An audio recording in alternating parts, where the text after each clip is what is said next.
If you're thinking about applying for equity release, but you've got Japanese knotweed, you're probably pulling your hair out. Does it really affect your chances?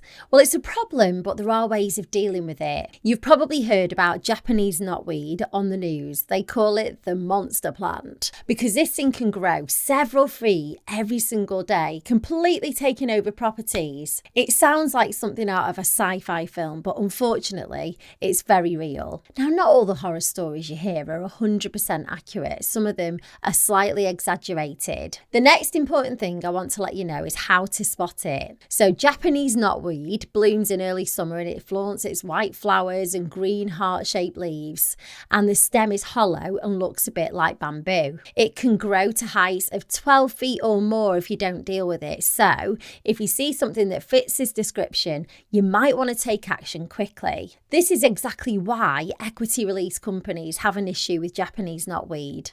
The plant is so invasive, it can actually damage your house. I'm talking about bursting through pipes, cracking your patio, and even damaging your home's foundation. So when equity release companies are considering whether to lend against your property, this is a big red flag. Their primary concern is whether your property will retain its value over time.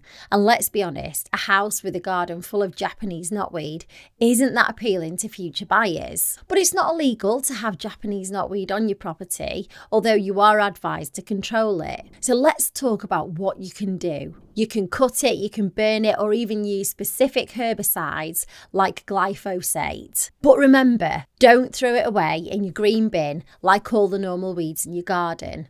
You also can't take it down the tip. This weed's considered controlled waste and you'll need a professional to get rid of it properly. A quick history lesson about how it got there. So Japanese knotweed came to the UK in the 19th century thanks to Philip von Siebold, who thought it would be a nice decorative plant.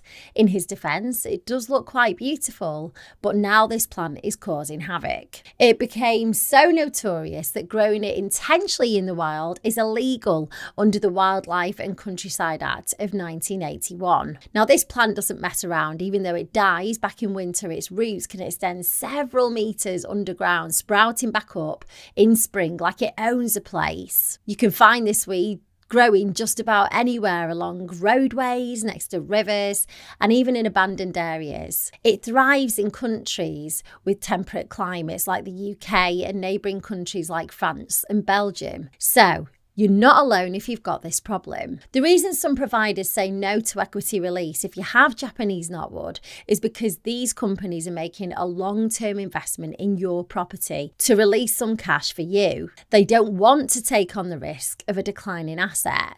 They want to get the money back when your house is eventually sold. So they want to make sure that it'll sell for a good price. But don't lose all hope. Different providers have different criteria when it comes to Japanese knotweed. Some might just turn you down flat, but others may consider factors like the extent of the infestation or whether you've hired a licensed company to remove it. They might even want to know if the contractor offers a warranty for their work. Having Japanese knotweed on your property can definitely throw a bit of a spanner in the works for equity release, but it's not game over. If you want to speak to someone about equity release, simply click the link below and fill out the short form. It contains a few questions like your property value and date of birth, and it'll give you access to quotes tailored to your circumstance. It's totally free to fill out and, of course, won't affect your credit score.